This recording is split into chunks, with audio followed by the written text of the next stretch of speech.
F&O trade শুরু করার আগে কি দেখব? যদি একটাই কোনো পয়েন্ট বলেন। এফএনও ট্রেড করার জন্য মিনিমাম কত টাকা পুঁজি দরকার পড়ে? এফএনও ট্রেড করতে চাইছেন তাদের জন্য কোনো একটা স্পেশাল বই।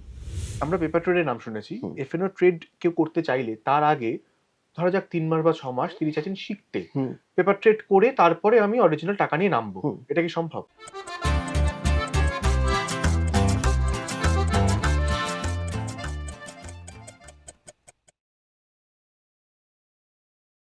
স্টক মার্কেট সবসময় প্রশ্নের জায়গা। এখানে অনেকে অনেক রকমভাবে ট্রেডিং করেন। ইদানিং এফএনও মানে ফিউচার অ্যান্ড অপশন নিয়ে কিন্তু বহু প্রশ্ন উঠছে। অনেকে এই বিষয়টা ভাবতে চাইছেন, অনেকে করতে চাইছেন। কিন্তু এফএনও ট্রেডিং ঠিক কি? কোন কোন বিষয়ে সতর্ক দৃষ্টি রাখা প্রয়োজন? কি করা উচিত এবং কোনটা বাদ দেওয়া উচিত? এরকম সামগ্রিক প্রশ্ন, এতগুলো প্রশ্নের উত্তর আজকে আমরা পাবো সঞ্চয় সময়ের এই এপিসোডে। আজকে আমাদের গেস্ট সেবি রেজিস্টার্ড রিসার্চ অ্যানালিস্ট সুদীপ ব্রহ্মচারী। সুদীপ, সঞ্চয় সময় স্বাগত। এবং এফএনও নিয়ে বহু আলোচনা তো হয়েছে। আমি একদম প্রথমে ফিউচার অ্যান্ড অপশন জিনিসটা কি খুব বেসিক গ্রামার কয়েকটা জিজ্ঞেস করতে চাই এবং তার উত্তর পেতে চাই। ফিউচার অ্যান্ড অপশন এই দুটো আসলে কি এবং এদের মধ্যে পার্থক্যটা কি? ওকে, একটু এক্সাম্পল দিয়ে একটু বিস্তারে একদম। বলছি। ঠিক আছে, ধরে নিলাম যে আমি একজন এক্সপোর্টার। আমি এক্সপোর্ট করি আমার মাল ইউএসএ তে। আমি এখানে কিনি রুপিজে, আমার মাল ওখানে যায়, ওখানে গিয়ে বিক্রি হয় ডলারে। তো আজকে আমি কিছু একটা অ্যামাউন্ট পাঠালাম ওখানে, ওখানে গিয়ে 2 মাসের মধ্যে বিক্রি হলো। তো আজকের ডেট তর্কের খাতিরে যদি ধরে নিই যে 1 ডিসেম্বর, তাহলে 2 মাস পর মানে হলো 1 ফেব্রুয়ারি সেখানে গিয়ে আমার মালটা বিক্রি হয়ে আমি জানলাম যে $100 মিলিয়ন আমার বিক্রি হয়েছে ওখানে। সেই টাকাটা আমার কাছে আসতে আরো 30 দিন ওখান থেকে ওয়ার করবে, সময় লাগে। তো আমি আমার খাতায় সেদিনকের দিনে 100 মিলিয়ন ইন্টু সেদিনকে যদি আমি ধরে নিই 98 টাকা করে ডলার চলছে, আমি 98 লিখে নিলাম। ঠিক আছে, 30 দিন পর যা ডলারের রেট সেটা আমার ব্যাংকে রিফ্লেক্ট করবে। তাহলে আমি খাতাতে লিখলাম 98, দেখা গেল 30 দিন পর ডলারের অ্যাকচুয়াল দাম 96-97। তাহলে আমি কিছু করলাম না, কিন্তু আমার একটা ট্রানজাকশনাল লস হলো। কেন হলো? যেটা আমার হাতে নেই, এক্সচেঞ্জ রেট রিস্কের উপরে। এবার ওই যেদিনকে আমি আমার খাতায় লিখছি যে 98 টাকা করে ডলার আমি নিলাম, সেদিনকে আমি যদি একটা ব্যাংকে যাই, ব্যাংকে গিয়ে আমি কাউকে বলি যে আমার 30 দিন পর আমি ডলার পাবো, আমার এই রেটটা চাই, তাহলে ব্যাংক আমাকে ওই রেটটা ফিক্স করার জন্য 98 সেদিনকে যে রেট, সেই রেটটা ফিক্স করার জন্য একটা প্রিমিয়াম চাইবে, জাস্ট লাইক এন ইন্স্যুরেন্স যেমন হয়। সেই প্রিমিয়ামটাকে যে আমি পে করলাম, করে 30 দিন পর 1 মার্চ ধরে নিচ্ছি সেই দিনটা, ডলারের রেট যাই হোক না কেন আমি কিন্তু 98 টাকাই রিসিভ করবো আমার অ্যাকাউন্টে। তাহলে 1 ফেব্রুয়ারিতে দাঁড়িয়ে আমি একটা ফিউচার ডেটে একটা অ্যাসেটের দাম কত হতে চলেছে সেটা আমি নির্ণয় করে নিলাম। এই কারণে এই ট্রানজাকশনটা যখনই এক্সচেঞ্জের মাধ্যমে হয়, এইটাকেই বলা হয় ফিউচার। যে আজকের দিনে দাঁড়িয়ে আগামী, যেটাকে আমরা এক্সপায়ারি ডেট বলে থাকি সাধারণত, এক্সপায়ারি ডেটে ওই অ্যাসেটটার দাম কত হতে চলেছে সেইটা আজকের দিনে ফিউচার ডেটে ভ্যালুটাকে নির্ণয় করা, এইটাকে বলা হয় ফিউচার। এবার ফিউচারে কি হলো যে তাহলে আমার ফিউচারে যেহেতু আমার কাছে ডলার আসার ছিল, আমি জানিনি পাবোই, আমি একটা দাম নির্ণয় করলাম। এবার আর একটা সিচুয়েশন ভাবা যাক যে আমার বাড়িতে একটা বড় খরচা আসতে চলেছে, আমার মেয়ের বিয়ে। ঠিক আছে, সোনার দাম এখন বাড়ছে ঊর্ধ্বগামী, আমার পিএফ এর টাকাটা সামনের মাসে আসবে। আমি দেখছি গত কয়েক মাস ধরে হুড় করে দাম বাড়ছে। আমি চিন্তিত যে আমার যে টাকাটা আসবে সেই টাকাটা দিয়ে হয়তো সম্পূর্ণ সোনা কেনা হবে না। আমি আজকে যে কোনো একটা দোকানে, যে কোনো একটা স্বর্ণকারের কাছে গিয়ে, এবং স্বর্ণকারের কাজটা করে থাকে, বলা হয় ফিক্স দ্য রেট। আমি একটা অল্প কিছু অ্যাডভান্স টোকেন দিলাম। ঠিক আছে, দিয়ে আমি বললাম যে আজকে যে রেট, আজকের সোনার যা রেট, আমি 1 মাস পরে এসে আপনাকে টাকাটা দেবো, তার জন্য আমি একটা আপনাকে টোকেন দিয়ে গেলাম। সে আমাকে একটা রিসিট কেটে দিল যে তুমি যদি 1 মাস পরে বা 1.5 মাস পরে বা 2 মাস পরে একটা ডেট, যেটাকে এক্সপায়ারি আমি বলবো, ওই ডেটে এসে আমাকে এই রিসিপ্টটা দেখাও, আমি তোমাকে এই রেটে, আজকে যদি আমি ধরি 1,30,000-এ সোনা চলছে, 1 মাস পরে এই 1,30,000-এ আমি তোমার জন্য রেটটা হোল্ড করব। ঠিক আছে? এবার এখানে আমার কোনো বাধ্যতামূলক কোনো ব্যাপার নেই। আমি 1 মাস পরে দেখলাম যে সোনার দাম 1,30,000-এর জায়গায় 1,28,000 হয়ে গেছে। তার কাছে যদি আমি যাই, সে তো 1,30,000-এ কিনতে হবে। আমি একটা অন্য দোকানে গিয়ে ওই সোনাটাকেই কিনে নিলাম, যেখানে আমার লাভ হলো। তাহলে যদি সোনার দাম 1,35,000 হয়ে যায়, তাহলে আমি রিসিপ্টটা নিয়ে গিয়ে বলবো যে ভাই তুমি তো আমাকে 1,30,000 বলেছিলে যে দেবে, সেটা দাও। কিন্তু যেহেতু সোনার দাম অ্যাকচুয়ালি কমেছে, আমি সেখানে অন্য একটা জায়গাতে গিয়ে, তো আমার ওই ফ্লেক্সিবিলিটিটা আছে। এই যে চয়েসটা, এই কারণে এটাকে বলা হয় অপশন। যে মানে টেকনিক্যাল কথা যদি বলতে হয়, যে option is a right but not an obligation. এখানে কোনো বাধ্যবাধকতা নেই, কোনো অব্লিগেশন নেই to buy or sell an asset at a future date. ঠিক তো এইটা বেসিক ডিফারেন্স। ফিউচারে একটা অব্লিগেশন আছে, অপশনে যে অপশনটা কিনছে তার কাছে চয়েসটা আছে, যে সে গিয়ে তার সুবিধে হলে সে ওটাকে এক্সারসাইজ করবে, তার সুবিধে না হলে সে এক্সারসাইজ করবে না। বেশ, এই আলোচনার মধ্যে এক্সপায়ারি কথাটা বুঝলাম, জিনিসটা কি মার্জিন কথাটা খুব ইউজ হয়। এই মার্জিন এফএনও ট্রেডিং এর ক্ষেত্রে মার্জিন বিষয়টা ঠিক কি? তো বেসিক্যালি যেহেতু এফএনওতে একটা এক্সপায়ারি ডেট আছে এবং তার ভ্যালিডিটি আছে, অন্য হতে পারে সেটা ডেইলি বা হতে পারে সে একদম এক্সপায়ারি লং টার্মে। তো আগে যেটা হতো, এখন বন্ধ হয়ে গেছে বাইং এর ক্ষেত্রেও, যে যতটা আমার কাছে টাকা আছে তার থেকে বেশি আমি কিনতে পারি, জিনিসটাকে লেভারেজ বলা হতো। ঠিক আছে, বাইং এ হতো, এখন সেটা বন্ধ হয়ে গেছে। এখন মার্জিন যেখানে ইউজ হয় সেটা হলো সেলিং এ। তো টেকনিক্যালি আমি যদি অপশন সেল করি, মানে খুব সাধারণ ভাষায় বলতে, যে আগের যে এক্সাম্পলটা দিলাম, যে আমি যে রিসিপ্টটা কিনলাম, তাহলে আমার সুবিধা যখন হবে তখন গিয়ে আমি ওটাকে এক্সারসাইজ করব। তাহলে যে আমাকে ধরো আপনি আমাকে ওই ইয়েটা বিক্রি করলেন, অপশনটা বিক্রি করলেন, তাহলে আপনার কাছে আনলিমিটেড রিস্ক হয়ে গেল। আজকে সোনার দাম যদি সত্যি সত্যি 1,40,000 চলে যায়, আমি তো গিয়ে বলবো 1,30,000 দিতে, আপনাকে তো দিতে হবে। তাহলে আপনার রিস্কটা আনলিমিটেড, যত বাড়বে তত আমার লাভ, রাইট? তো সেখানে যদি আমি আপনার পার্সপেক্টিভ থেকে ভাবি যে অপশনটা সেল করলো আমাকে, তাহলে তার আনলিমিটেড রিস্ক। তো ওই যে অ্যাসেটটা যার উপরে ট্রেড হচ্ছে, তার ভলাটিলিটি দেখে একটা ভ্যালু এট রিস্ক মাপা হয়, সেইটা আপফ্রন্ট কালেক্ট করে নেওয়া হয় যে আমাকে অপশনটা সেল করছে। তো সেটাকে মার্জিন বলে, যেটা আগে আমাকে রাখতে হবে, তারপরে আমাকে কোনো ট্রানজাকশনে প্রসিড করতে দেবে।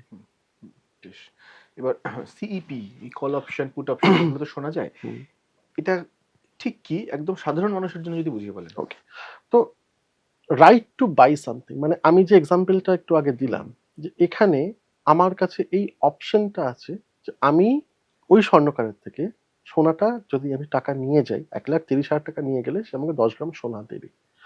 যেখানে রাইট টু বাই আছে সেটাকে কল অপশন বলা হয়। এটাই যদি আমার কাছে রাইট টু সেল হয়, মানে আমি যদি আজকে ইয়েটাকে ঘুরিয়ে দিই, সিচুয়েশনটাকে, যে আমি আমার আগে খুব টাকার প্রয়োজন, আমি নিজের কিছু সোনা বিক্রি করতে চাই, এই মাসটা মলমাস পড়েছে, আমি এই মাসে বিক্রি করব না, সামনের মাসে বিক্রি করব, কিন্তু আমি রেটটাকে হোল্ড করতে চাই এখন যে রেটটা দিচ্ছে, তাহলেই রাইট টু সেল হলো। এইবার এখন যদি আমি কারোর থেকে ওই রেটটাকে ধরি যে 7,000 টাকা পার গ্রাম আমাকে দিচ্ছে, রাইট? সেখান থেকে সামনের মাসে অন্য কেউ যদি আমাকে 10,000, যদি মার্কেটে যদি 10,000-এ চলে, আমি অবশ্যই 10,000-এ বিক্রি করব। কিন্তু যদি মার্কেটের রেট যদি 6,000-এ চলে যায়, আমি তার কাছে গিয়ে বলবো আমাকে 7,000-এ বিক্রি করে দিন। তো এই যে এখানে আমার রাইট টু সেল এলো, এই সেলটাকে বলা হয় পুট অপশন। তো তাহলে যত মার্কেট নিচে যাচ্ছে, অ্যাকচুয়াল বাজারে বিক্রি করতে গেলে জিনিসটা কম দাম পাবো, কিন্তু আমার কাছে কেউ একজন আছে যে আমাকে গ্যারান্টি দিয়ে রেখেছে যে আমি বেশি তো তোমাকে কিনে নেব। সেই কারণে মানে অনেকের ধারণা হয় যে মার্কেট নিচে পড়লে কি করে পুট বাড়ছে, তো বেসিক্যালি এইভাবে পুট অপশন বাড়ে। এই যে অপশন প্রিমিয়াম, তো এই ধরনের ট্রেডিং এর প্রয়োজন, একটা প্রিমিয়াম দেওয়া, যেটা কথা বলা হলো, এটা কিভাবে ক্যালকুলেট হয়? কারণ সময় দেখি আমরা বেড়ে যাচ্ছে, কমে যাচ্ছে, এই ক্যালকুলেশন কিভাবে হয়? ওকে, তো অপশন প্রিমিয়ামও অনেকটাই ইন্স্যুরেন্স প্রিমিয়ামের মতো। টেকনিক্যাল ভাষায় বলতে গেলে এখানে একটা রিস্ক ফ্রি রেট থাকে, স্ট্রাইক প্রাইস থাকে, এক্সপায়ারি কদিনে থাকে এবং ভলাটিলিটি। তো এত কিছু বোঝাতে কমন সেন্সেই জিনিসটাকে আমি বোঝানোর চেষ্টা করব, যে আপনাকে যদি আজকে একটা হেলথ ইন্স্যুরেন্স নিতে হয়, আপনাকে কিছু প্রশ্ন জিজ্ঞেস করবে, ঠিক আছে? সেই প্রশ্নর মধ্যে প্রথম হচ্ছে আপনার বয়স কত। মানে আপনার যদি বয়স হয় 18 বছর, হসপিটালাইজেশনের চান্স অনেকটা কমে যায়, হুম। রাইট? যেখানে হসপিটালাইজেশনের চান্স কমে যাচ্ছে, সেখানে কোম্পানির আপনাকে যে টাকাটা আবার ফেরত দিতে হবে তার চান্সটাও কমছে। তাহলে প্রিমিয়ামটা সেখানে সে অল্প নিচ্ছে। এইখানে সেটা হলো এক্সপায়ারি। আমাকে কদিনের মধ্যে আপনি গিয়ে জিনিসটা এক্সারসাইজ করতে পারেন আমার কাছে। মানে আমি যদি আপনাকে জিজ্ঞেস করি যে আগামীকাল বৃষ্টি হবে কিনা ভার্সেস এখনের থেকে 1 ঘন্টা পরে বৃষ্টি হবে কিনা, 1 ঘন্টা পরে আপনি অনেকটা ডিটারমিনিস্টিক্যালি বলতে পারবেন যে বৃষ্টি হবে কি হবে না। আগামীকালের মধ্যে অনেকগুলো ফ্যাক্টর চেঞ্জ হতে পারে। সেরকমই অপশন প্রিমিয়ামের ক্ষেত্রে এই জায়গাটা হলো এক্সপায়ারি। দ্বিতীয়ত, হেলথ ইন্স্যুরেন্স নিতে গেলে আপনাকে যেমন জিজ্ঞেস করে যে আপনার কোনো প্রি এক্সিস্টিং ডিজিজ আছে কিনা। এইটাকে আমি অপশনে ভলাটিলিটি বলে আপনি মনে করুন, যে আমি যে স্টকটাকে নিয়ে বা যে অ্যাসেটটাকে নিয়ে ট্রেড করছি সে কতটা ভোলাটাইল। একটা স্টক যে আজকে 100-তে খুলে 50 যায়, আবার 150 যায়, আবার 100 যায়, ভার্সেস যে 100-তে খুলে 90 যায়, 110 যায়, আবার 100 যায়। দ্বিতীয় ক্ষেত্রে আমি অনেকটা বেশি প্রেডিক্ট করতে পারবো যে 30 দিন বাদে বা এক্সপায়ারি ডেটে তার প্রাইসটা কোথায় যাবে, রাইট? বা যেতে পারে একদম। তারপরে হলো রিস্ক ফ্রি রেট, যে আমি যদি আজকে এই কাজটা না করতাম আমার অপরচুনিটি কস্ট কতটা। অবশ্যই সব থেকে আগে হলো যে আমার যদি গভর্নমেন্ট বন্ডস আমি ইনভেস্ট করি তাহলে মিনিমাম আমি কত পাচ্ছি, অ্যাটলিস্ট সেইটুকু অ্যামাউন্ট তো আমাকে পেতেই হবে। মানে যে টাকা যে রিস্কটা নিচ্ছে ওভার অ্যান্ড অ্যাবাভ তার থেকে আমাকে পেতে হবে। তার সাথে আমি কোন রেটে গিয়ে কারোর সঙ্গে বেটটা লাগছে। যে আমি যদি কাউকে বলি যে আমার আজকে 18, আবার আগেন হেলথ ইন্স্যুরেন্স এরিয়াতে আমার আজকে 18 বছর বয়স, আমার কোনো কোমরবিডিটি নেই, আমার কোনো কোনো প্রি এক্সিস্টিং কোনো ডিজিজেস নেই, আমাকে 1 বছরের জন্য একটা ইন্স্যুরেন্স কভার অফ 25 লাখ দিন।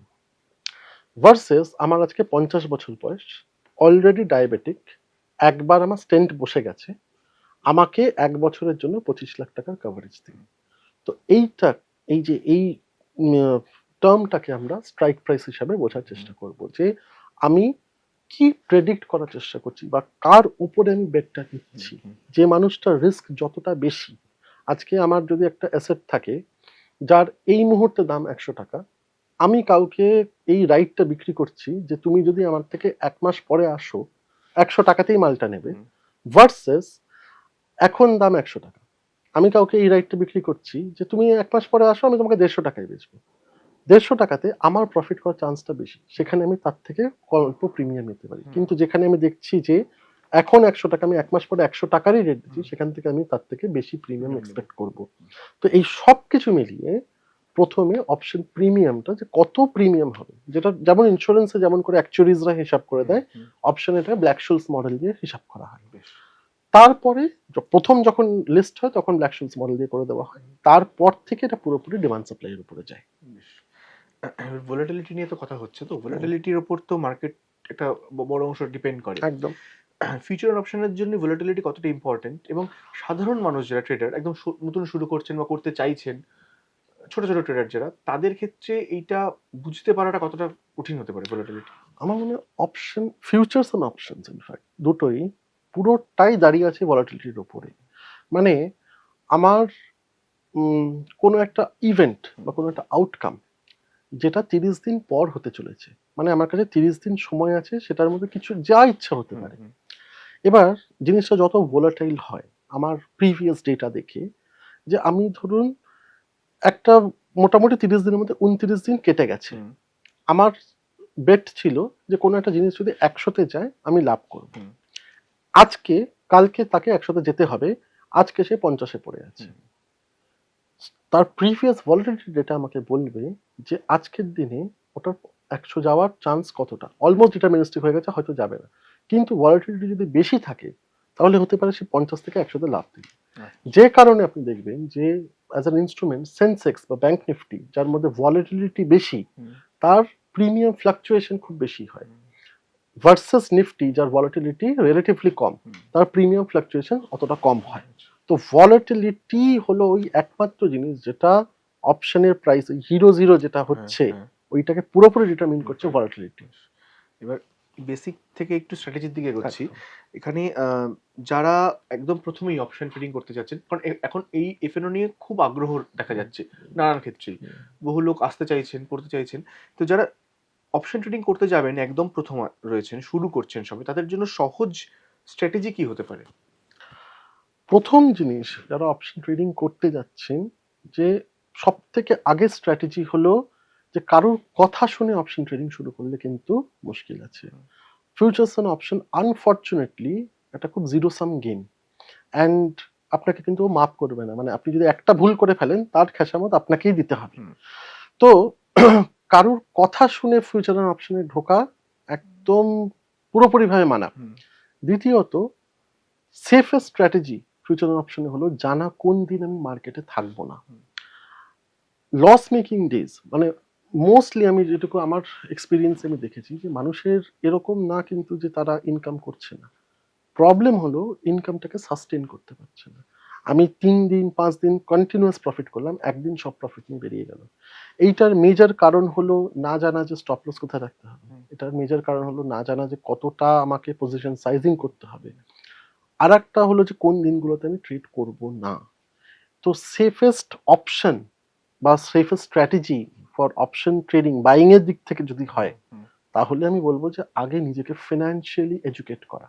আর যদি কেউ সেলিং এর দিক থেকে আসতে চায়, মানে সেলিং সাইড থেকে হুম, শুরু করতে চায়, তাহলে আমার মনে হয় যদি একটা শর্ট স্ট্র্যাঙ্গেল মানে জাস্ট আমি ইনিশিয়ালি থিটা ডিকে মানে গ্রিক্স এর মধ্যে জাস্ট টাইম ভ্যালুর যে ডিকেটা আছে হুম। সেইটুকুকে নিয়ে আমি দেখতে চাই যে অপশনে কেমন কাজ হয়। আমার মনে হয় সেটা খুব সেফ একটা স্ট্র্যাটেজি। বেশ। এফএনও ট্রেডিং এর ক্ষেত্রে বিগিনার থেকে প্রো হয়ে ওঠার জার্নিটা কতটা সময় সাপেক্ষ এবং কোন কোন স্কিল আয়ত্তে আনতে হয় এই জার্নিটার সময়? ওকে, দেখুন, এইটা অনেকটা সাবজেক্টিভ ব্যাপারটা। প্রথম কথা হলো যে আপনাকে ফাইন্যান্সের একটা ভালো দক্ষতা দরকার এটাকে বোঝার জন্য। দ্বিতীয়ত, যদি আপনি স্ট্যাটিস্টিক্স আর প্রবাবিলিটি না বোঝেন, তাহলে কিন্তু ফিউচার্স এন্ড অপশনে প্রো লেভেলে গিয়ে, যেখানে গিয়ে শুধুমাত্র অঙ্ক আছে, হুম, যে আপনাকে কিন্তু চার্ট না দেখেও আমি একটা অপশন সেলিং স্ট্র্যাটেজি বানাতে পারি। একটা সিনথেটিক একটা আমি ইনস্ট্রুমেন্ট বানাতে পারি, যেখানে আমি আগে থেকে জানবো যে এর ম্যাক্সিমাম এতটাই লস হতে পারে, এতটা গেইন হতে পারে। তো ওর জন্য অনেকটা ম্যাথামেটিক্স লাগবে, স্ট্যাটিস্টিক্স এর অন্তত প্রবাবিলিটির পার্টটুকু তো বুঝতেই হবে। হুম, তার সাথে আমি যে ইনস্ট্রুমেন্টটাকে নিয়ে কাজ করছি সেইটার জন্য আমার ফাইন্যান্সের দক্ষতা লাগবে। এই তিনটে, এবার এইটা খুব সাবজেক্টিভ যে কে কতটা তাড়াতাড়ি এটাকে রপ্ত করতে বেশ, পারে। হ্যাঁ, এটাকে না করলে কিন্তু হবে না। বড় মাপের ট্রেডার মানে অপশন ফিউচার্স হুম, অপশনে বড় মাপের আপনি কিছু করতে পারবেন না। এবার এই যে অধিকাংশ অপশন ট্রেডার যারা, তারা তো এটা দেখা যায় যে টাকা হারিয়ে ফেলছে বাজারে। হুম। বড় টাকা লস খাচ্ছে। মানে কোন ভুলের জন্য সাধারণত এই লসটা হয়? দেখুন, প্রথম কথা আমি যে আপনাকে প্রথমে যে কল পুটের যে এক্সাম্পলটা হুম, দিলাম, ঠিক আছে? অপশনস শুরু হয়েছিল বা ডেরিভেটিভস বেসিক্যালি হুম, শুরু হয়েছিল অ্যাজ অ্যান হেজিং ইনস্ট্রুমেন্ট। হুম, যে আমি একটা কোম্পানি, আমার কিছু একটা মাল আসার আছে, সেখানে আমি ওটার কত দাম হতে চলেছে সেটা হুম, আমি আগে থেকে নির্ণয় করলাম। এক্সাম্পলের জন্য আমি আপনাকে বলছি যে ধরুন আমি একটা লটারির টিকিট কেটেছি, তার মধ্যে 6টা নাম্বার মিলতে হবে, হুম, তাহলে কি আমি জ্যাকপট পাবো। তা যখন 6টা নাম্বারের মধ্যে একটাও আমি জানি না, তার একটা পার্টিকুলার দাম আছে, হুম, 10 টাকা ধরে নিলাম, ঠিক আছে? এবার 3টে নাম্বার মিলে গেছে, যার কাছে ওই টিকিটটা আছে সে কাউকে বলছে যে আমার 3টে নাম্বার মিলে গেছে, হুম, আমার 10 টাকার টিকিটটা আমি 100 টাকায় বিক্রি করতে চাইছি। সম্ভবত সে কিনে নিল, কারণ জ্যাকপটটা অনেকটা বড়। হুম, সে আবার, তার হয়তো নেক্সট নাম্বারটা মিলেছে, সেই 100 টাকাটাকে 1000 টাকা করে বিক্রি করে হুম, দিল। আলটিমেটলি সব কটা নাম্বার মিলতে হবে, তাহলে গিয়ে সে জ্যাকপট পাবে। হুম, যে কোনো একটা স্টেজে গিয়ে একটা নাম্বার যদি না মেলে, তাহলেই ওর ভ্যালু জিরো। হুম, অপশনে যেটা শুরু হয়েছিল যেন হেজিং ইনস্ট্রুমেন্ট, রিটেল ট্রেডাররা বা আমরা সবাই হুম, হুম, ইনফ্যাক্ট আমরা ওটাকে নিয়ে এসেছি অ্যাজ আ এরকম ইনস্ট্রুমেন্ট যেখানে জাস্ট প্রিমিয়ামটুকুকে আমরা ট্রেড করছি। যে প্রবাবিলিটি কত এটার উপরে যাওয়ার, তাহলে কলের দাম বাড়ছে, সেইটুকুর আমরা প্রফিট নিয়ে বেরোচ্ছি। কোনো একটা পয়েন্টে গিয়ে কেউ না কেউ, অ্যান্ড স্ট্যাটিস্টিক্যালি একদম প্রুভড, কেউ না কেউ ভুল হবেই। যে ভুল হলো সঙ্গে সঙ্গে 1000 টাকার জিনিসও জিরো, 100 টাকার জিনিসও জিরো, রাইট? তো এই জায়গাটাতে মানুষ বুঝছে না যে কি কারণে ভ্যালুটা ড্রাইভ হচ্ছে অপশনে, যে প্রিমিয়াম বাড়ছে কমছে, কি কারণে বাড়ছে কমছে, এইটা না বুঝে জাস্ট কারোর কথা শুনে মার্কেট উপরে গেলে কল, নিচে গেলে পুট, এই দিয়ে অর্ধেক লোক ঢুকছে। এই যে লস করার কারণটা যেটা উঠে এলো আলোচনায়, সেখানে একটা বিষয় খুব বলার, যে এখন সোশ্যাল মিডিয়ার যুগে বহু এরকম জায়গাতে সোশ্যাল মিডিয়া প্ল্যাটফর্ম রয়েছে, গ্রুপ রয়েছে বিভিন্ন জায়গাতে, যেখানে এই সহজেই কল অপশন পুট অপশন বলে দেওয়া হচ্ছে, বা এবং এটা খুব দেখা যাচ্ছে তারা স্ক্রিনশট শেয়ার করে বলছেন আমাদের অমুক অপশনের জন্য অমুকজন এত টাকা লাভ করেছে, ওটা বিজ্ঞাপন করা হচ্ছে, এবং তার কিছুদিন করার পর শর্ট কোর্স করানো হচ্ছে টাকা নিয়ে। এই পুরো বিষয়টা বিশ্বাসযোগ্যতা ঠিক কতটা? দেখুন, প্রথম কথা যে কেউ যদি আপনাকে বলে যে কোনো সিকিউরিটি, এবং বলে বলতে সেটা যেভাবেই হোক, চার্ট দেখালো, জাস্ট বলে দিল এটা কিনুন, জাস্ট বলে দিল যে এটা কিনতে পারেন, তার একটা এন্ট্রি পয়েন্ট, তার একটা টার্গেট আছে, সেটাকে ডিম করে নেওয়া হয় যে আপনারা রিসার্চ কল দিচ্ছি। রিসার্চ কল দেওয়ার জন্য আপনাকে ফাইন্যান্সিয়াল ইন্টারমিডিয়ারি হতেই হবে, যার জন্য আপনাকে সেবি থেকে লাইসেন্স নিতে হবে। আপনাকে as an investment advisor or a research analyst আপনাকে তার লাইসেন্স নিতে হবে। এছাড়া কোর্স যেগুলো হচ্ছে, কোর্সের মধ্যেও যেখানেই আপনি লাইভ চার্ট দেখাচ্ছেন, যে কোনো কিছু নিয়েই হোক না কেন, তার জন্য আপনাকে লাইসেন্স চাই। এবার যে আপনাকে শেখাচ্ছে সে নিজে ফাইন্যান্স বোঝে কিনা, এইটা আগে দেখার জিনিস। যে আমি বলতেই পারেন যে আমি অনেকদিন মার্কেটে আছি, মানে ধরুন আপনি একজন কোয়াককে দেখছেন যে ডাক্তারের সাথে থেকে অপারেশনটা করে, ভিজাভি একজন ডাক্তার। আপনার যদি আজকে ঠাকুর না করুক কিছু হয়, আপনার কাছেও চয়েস আছে যে আপনি ওর কাছেও যেতে পারেন, ও 50 টাকা আপনাকে কিছু একটা বলে দেবে, ভার্সাস একজন ডাক্তার যে 500 টাকা নেবে, আপনাকে দাঁড়াতে হবে, বসতে হবে। তো আপনি কোনটা করতে চান সেটার উপরে আমি বলবো যে যেটা সরকার বলছে, যে যে কেউ আপনাকে যদি বলে যে আমার থেকেই কোর্সটা করো বা আমার থেকেই কলটা নাও, তার আগে আপনি দেখে নিন। কল নিলে তো আপনাকে আগে দেখতে হবে যে তার নিজস্ব রেজিস্ট্রেশন আছে কি নেই। কেউ যদি জাস্ট এইটুকু শেয়ার করে যে আমার বলা কলে এটা প্রফিট হয়েছে, প্রথম কথা বলতে পারে না, পুরোপুরি লিগাল, ঠিক আছে? আর কেউ যদি আপনাকে বলে যে আমি আপনাকে শিখিয়ে দেবো, অ্যাটলিস্ট তার কাছে, এবং আপনার পুরোপুরি রাইট আছে, আপনি তাকে গিয়ে বলুন যে আপনি যে নিজে যে ফাইন্যান্স করে এসছেন তার একটা প্রমাণ দিন। মানে যেমন আমরা যখন নিজেরা রেজিস্ট্রেশন নিই, তখন আমাদের সব ডকুমেন্ট আগে সেবিকে দিতে হয়। দেওয়ার পরে তারা অ্যাপ্রুভ করার পরে, এবং ডেফিনেটলি তার মানে আমার কাছে একটা পোস্ট গ্রাজুয়েট ডিগ্রি আছে ফাইন্যান্সে, যে কারণে আমার রেজিস্ট্রেশন এসছে। তো আপনি যদি কারোর দেখেন, কেউ যদি বলে যে আমি জাস্ট এনআইএসএম সার্টিফাইড, এনআইএসএম সার্টিফিকেশনের জন্য আপনার গ্রাজুয়েট হলেই হয়ে যাবে, আপনি তাকে বলুন যে আপনি ফাইন্যান্সে পড়ে এসছেন, যে তার একটা প্রমাণ দিন। তারপরে আপনি নিজে ডিসিশন নিন যে সে কি আপনাকে অফার করছে। কিন্তু সে যদি আপনাকে লাইভ চার্ট দেখায়, সেটা কিন্তু কোনো না কোনো দিন গিয়ে জিনিসটা ফাটবে, এবং সেবি এসে কিন্তু ধরবে সেখানটা। এবং এখানে একটা জিনিস আরো বেশি করে স্পষ্ট হওয়ার জন্য জিজ্ঞেস করছি, যে কি এখন তো অনেকেই করতে চাইছেন বিভিন্ন এফএনও হোক বা অন্য কোনো জায়গায় ট্রেডিং করতে চাইছেন, বা শেয়ার মার্কেট সম্বন্ধে ইন্টারেস্ট রয়েছে, তো শিখতে চাইছেন। যখন একজন কেউ একজন যাবেন কোনো একটা জায়গাতে, আমি শিখতে চাই, তিনি শেখাতে চাইছেন, একটা ট্রানজাকশন অবশ্যই হয় এখানে, কি কি জিজ্ঞেস করা উচিত আরো একবার যদি বলেন, যে কোনটা দেখা উচিত, এবং ব্যাকগ্রাউন্ড ভেরিফিকেশনের সময়, সব ক্ষেত্রেই তো হয়, এক্ষেত্রে ব্যাকগ্রাউন্ড ভেরিফিকেশনের সময় কোন লাইসেন্স থাকা উচিত বা কোন সার্টিফাইড হলে আমি তার কথা শুনবো? ওকে, দেখুন, প্রথম কথা হলো যে কোনো সার্টিফিকেশন পাওয়ার জন্য আগে আমার একটা নিজস্ব এডুকেশন দরকার।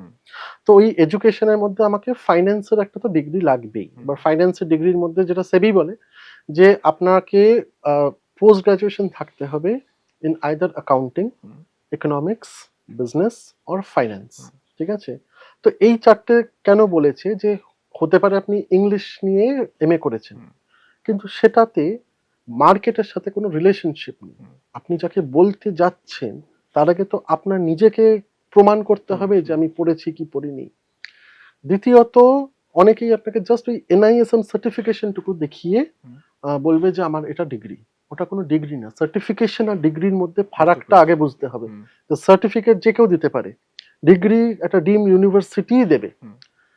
সব থেকে ভালো হয় যে যে আপনাকে বলছে বা যে কোনো রকম কোনো মনিটারি এক্সচেঞ্জে আপনাকে বলছে যে আমি শিখিয়ে দেব, তার রেজিস্ট্রেশন থাকাটা সব থেকে বাঞ্ছনীয়। যদি না থাকে অ্যাটলিস্ট সে ফাইন্যান্স জানে, সে প্রমাণিত যে আমি ফাইন্যান্স নিয়ে পড়েছি, সেটা আগে নিশ্চয়ই হবে। বেশ। এবার এই রিস্ক ম্যানেজমেন্টের একটা প্রশ্ন এখানে আসবে, যেহেতু এটাও একটা রিস্ক ম্যানেজমেন্ট, এগুলো একদম, জেনে রাখা। একদম। তারপরে কেউ একজন মার্কেটে ঢুকলো, রিস্ক ম্যানেজমেন্ট নিয়ে বহু কথা আসে। হুম। রিস্ক ম্যানেজমেন্ট বিষয়টা ঠিক কিভাবে দেখেন, কি বলবেন?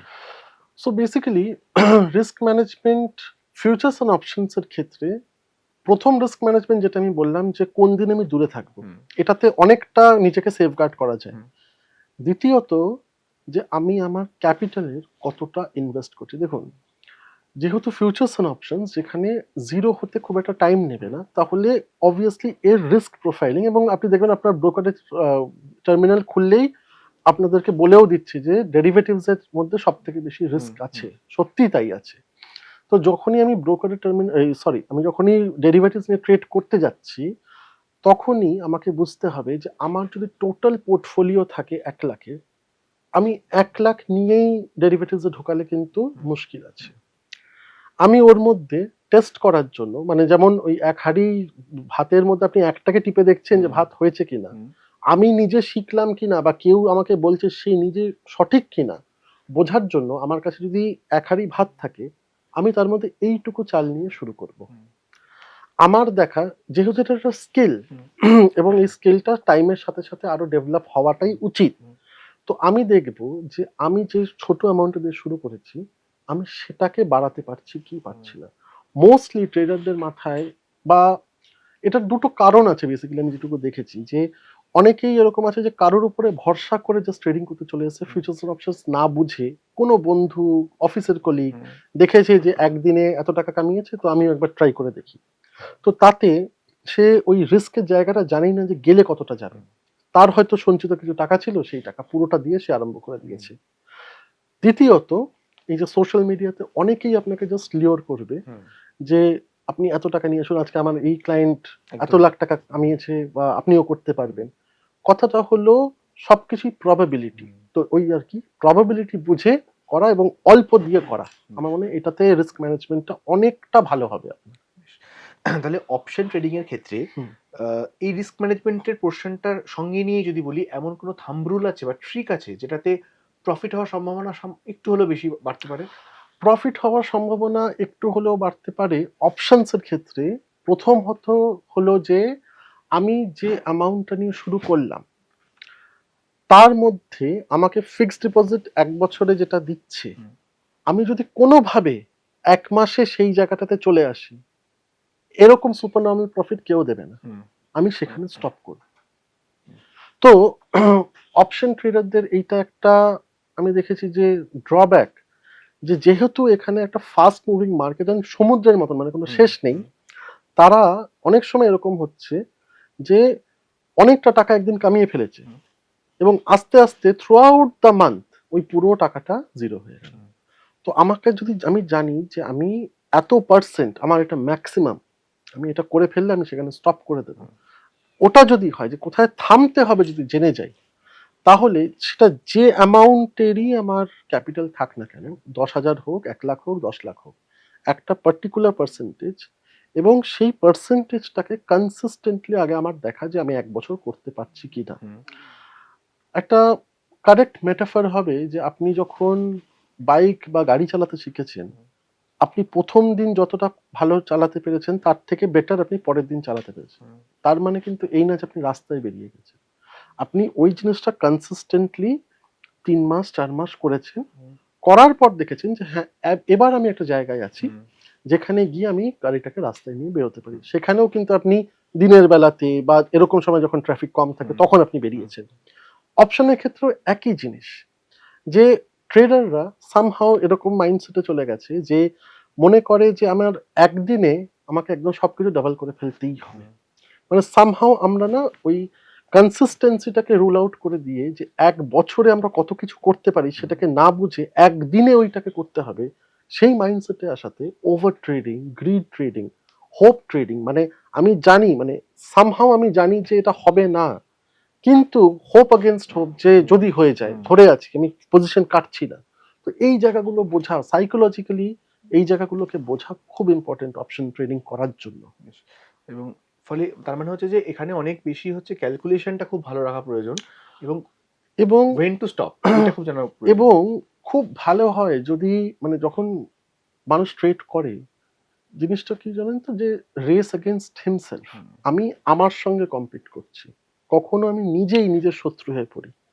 আমি এরকম একটা জায়গায় চলে গেলাম যেখানে গিয়ে আমি নিজেই ভাবছি যে কেন হবে না, আমি কি করে ভুল হতে পারি, তাতে আমি আরো ইনভেস্ট করছি যে এই ট্রেডটা হবে, এই ট্রেডটা হবে, আরো ডাবল সাইজে নিচ্ছি, তাতে সব ক্যাপিটাল দিনের শেষ।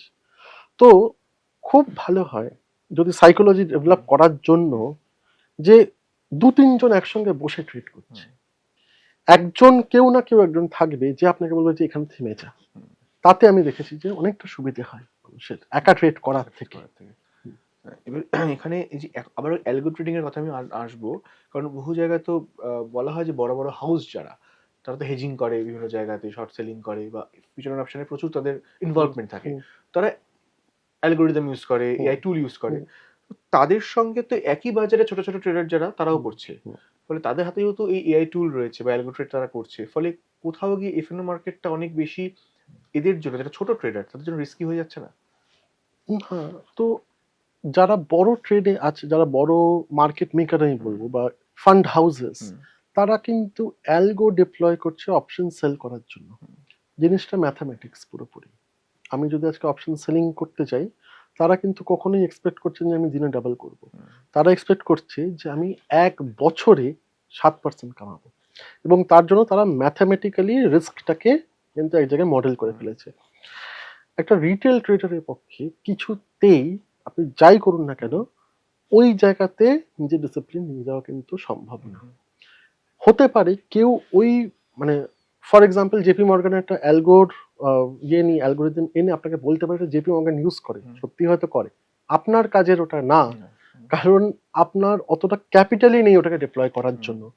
তো ফিউচার্স এন্ড অপশনস, যদি আপনি অপশন বাইং এর দিকে থাকেন, তাহলে কিন্তু অ্যালগোতে কাজ হবে না। সেলিং করলে তাও ভেবে দেখা যেতে পারে। ফলে মানে এখানে হয়তো এই যে একই এনভায়রনমেন্টে যেহেতু সবাই এখানে মার্কেটে আসছে, ফলে এখানে চান্স কি সবার জন্য তো সমান হচ্ছে না, যেহেতু একটা আপনার পোর্টফোলিওর একটা সাইজের ব্যাপার রয়েছে, মানে এটা আরো কিছু কিন্তু রয়েছে। নেচারের ল। আপনি যদি আজকে দেখেন যে একটা তিমি মাছ যদি সমুদ্রে যদি সে মারা যায়, শার্ক যতটা তার ফ্লেশ খেতে পারবে, একটা ছোট মাছ কিন্তু খেতে পারবে না ততটা। ছোট মাছ যদি এখন মনে করে যে আমি শার্ক যতটা খেলে অতটা আমি খাবো, তাহলে সে কিন্তু মারাই যাবে। তার যেটুকু দরকার সেইটুকুই সে পাবে। রিটেল ট্রেডারের সাইজ, তারা অনেক সংখ্যায় হতে পারে, কিন্তু তাদের ক্যাপিটাল যেহেতু এত অল্প, তারা যদি এখন শার্কসদের সঙ্গে কম্পিট করতে যায় যে ওরা পারছে আমি কেন পারবো না, বা মার্কেটে এরকম কেন হলো, তাহলে সেটা খুব ফুল সেভেন। এবং মার্কেটে কিন্তু কি বলতো, ওই অনেকটা ওই জঙ্গলের মতন ব্যাপার, যে আপনি যদি নিজে থেকে না বোঝেন, মার্কেট আপনাকে কোনো না কোনো ভাবে বুঝিয়েই দেবে। সে হতে পারে যে আপনাকে একদিন ফেলে বোঝালো, বা আপনাকে নিঃস্ব করে বোঝালো। মার্কেট আজকে আছে, কালকেও থাকবে, আপনি থাকবেন কিনা সেটার কিন্তু আপনার নিজের উপরে দায়িত্ব। মানে ফলে এই কারণের জন্য আপনি বলছেন যে ওই কোথায় থামতে হবে এবং গ্রিড কোথায় রাখতে হবে, এটা খুব দরকার এই ছোট ইনভেস্টরদের জন্য। একদম একদম। এবং আমার মনে হয় ছোট ইনভেস্টরদের আগে না এই জায়গাটা খুব বোঝা দরকার, অনেকটা টাইম চার্ট নিয়ে স্পেন্ড করা দরকার, যে যদি আমার মাথায় এইটুকু থাকে যে কালকে আবার মার্কেট খুলবে, একটা নতুন অপরচুনিটির দিন, তাহলেই কিন্তু বুঝে যাওয়া যে ঠিক আছে আজকে হলো না, ছেড়ে দাও, কালকে আবার দেখবো। এবং এবার একটা ট্রেডিং বিষয়টা যখন আসবো, ট্রেডিং তো নানান রকমের হয়, অনেকে সুইং ট্রেড করেন বা ইন্ট্রাডে করেন, এফএনও একটা পার্ট, কিন্তু এফএনও নিয়ে তো আলোচনা বেশি হচ্ছে কেন? প্রথম কারণ হলো যে ওই যে যেটা বললাম, যে ল্যাক অফ এডুকেশনের জন্য আমরা কিন্তু মোস্টলি যারা মার্কেটে আছে, তারা কিন্তু এফএনও পড়ে এসে এফএনও করছে না, কারুর দেখা দেখি এফএনও করছে। মানে কেউ কাউকে রেপ্লিকেট করার চেষ্টা করছে, এবং এই রেসটাই চলছে। আমার বন্ধু, আমি মনে করি সে আমার থেকে ইনফিরিয়ার, সে আমার থেকে ভালো একটা মোবাইল ইউজ করছে, সে এই মোবাইলটা সে হয়তো এসে আপনাকে বললো আমি ট্রেডিং এর টাকা দিয়ে আজকে কিনেছি, বা আপনার দিনটা খুব খারাপ যাচ্ছে, কেউ একজন এসে আপনাকে বলে যে আজকে আমি খাওয়াচ্ছি, আমি ট্রেডিং থেকে 30,000 টাকা কামিয়েছি। হুম। সে আপনাকে ওই একদিনের যে আউটকামটা সেটা দেখে আপনি একটা এক্সট্রাপোলেট করে যে আমার জীবনটাতে আমি তাহলে রোজ 30,000 টাকা করে কামাবো, এই জায়গাটা ভেবে নিচ্ছে। এবং ভেবে নেওয়াটা ভুল না, এখানে আপনি কারোর সাথে এই আইডিয়াটা টস করতে পারছেন না। আপনাকে এই কারণেই শিক্ষক বা গুরু আগেকার দিনে ছিল যে আপনি ভুল করবেনই, কেউ আপনাকে ঠিক করে দেবে। এখানে ঠিক করার জায়গাটা নেই। আপনি যেই এই জিনিসটা বলবেন বা যেই জিনিসটা নিয়ে কথা বলবেন, আপনি দেখবেন অ্যালগোরিদমের মাধ্যমে আপনাকে ইনস্টাগ্রাম, ফেসবুক ওই অ্যাডস গুলো দেখাতে আরম্ভ করেছে, এবং অ্যাডস গুলো এইভাবে তৈরি যে আপনাকে বলবে যে এইটুকু টাকা নিয়ে আসো, আমি আপনাকে এত করিয়ে দেব। আপনি তখন জানেনই না যে অ্যাকচুয়াল মার্কেটে কি হতে পারে বা কি হয়। আপনি ভেবে বুঝে আমার বন্ধুও করতে পেরেছে, আমি ওখানে গিয়ে একটা কিছু ইনভেস্ট করলাম। লসের পর লস যখন পাইল আপ হচ্ছে, মানে আপনি যদি আজকে দেখেন যে ফেসবুকে কিছু না করে 5,000 এরকম অ্যাডস আছে যেখানে আপনাকে ইনভেস্টমেন্ট নিয়ে টিপস দেবে। আসলে মানে অঙ্কটা এতই কম থাকে, 10,000, 15,000, 20,000 অঙ্ক থাকে। এক্স্যাক্টলি। আপনি যদি এক একজনকেও যদি টেস্ট করতে যান, তার মধ্যে 50 জনকেও যদি টেস্ট করতে যান অল্প কিছু টাকা নিয়ে, 1,000 টাকা করেও, তাহলে আপনি অঙ্ক করে দেখুন আপনার কত টাকা ওখানে লস হচ্ছে। মানে ফাইনালি গিয়ে আপনি যেখানে বুঝবেন যে আমার শিখতে হবে, ততক্ষণ আপনার ব্যাকলগটা এত বড় হয়ে গেছে যে তখন আপনার সঞ্চিত টাকা দিয়ে ওই ব্যাকলগ ক্লিয়ার করা সম্ভব না। এই কারণে ভিশিয়াস সাইকেলটা তৈরি হয়েছে যে মানুষ, ট্রেডাররা লসের পরেও ট্রেডিংই করে যাচ্ছে, কারণ তারা জানে না যে এছাড়া আমি কি করে করতে পারবো, মানে রিকভারিটা কি করে করতে পারবো। এখানে তাহলে এই যারা ট্রেডিং করতে ইচ্ছুক বা শুরু করেছেন অলরেডি, ট্রেনিং নেওয়ার চেষ্টা করছেন বা নিচ্ছেন, তাদের ক্ষেত্রে আপনার পরামর্শ কি হবে? প্রথম কথা হলো যে এফএনও করার জন্য, ইনফ্যাক্ট শুধু এফএনও না, যে কোনো বিষয়, মানে আপনি যদি আজকে একটা রেস্টুরেন্টও খোলেন, তার জন্য আপনাকে এই জায়গাতে আসতে হবে যে আমি কেন খুলছি, কারোর দেখে খুলছি না আমি এই জিনিসটাতে নিজে বিশ্বাসী তাই আমি খুলছি। ট্রেডিংয়েও এফএনওতে আমি আমার বন্ধুকে দেখে ট্রেড করতে যাচ্ছি, নাকি আমি এই জিনিসটা আমার ভালো লাগে বলে আমি ট্রেড করতে যাচ্ছি। যার কোনো কিছু নিয়ে ইন্টারেস্ট আছে সে অনেকটা সময় স্পেন্ড করবে ওই জিনিসটাকে জানার জন্য। আপনি দেখবেন যে যে মানুষটা ধরুন আজকে গাছ কাটে, সে কিন্তু গাছ কাটে হয়তো সে 1 মাসের মধ্যে 3 থেকে 4 দিন, বাদবাকি সময়টা সে যখন কিছু পারে না সে বসে তার কাজটাকে শান দেয়। ট্রেডাররাও কিন্তু যারা অ্যাকচুয়াল ট্রেড করছে, যারা প্রফিটে আছে, তারা হয়তো পুরো মাসের মধ্যে 5 থেকে 6 দিন অ্যাকচুয়াল ট্রেডটা করছে, বাদবাকি দিনগুলো তারা কিন্তু বসে তার ওই স্কিলটাকে দেখছে যে আমি আজকে কেন ট্রেডটা নিলাম না।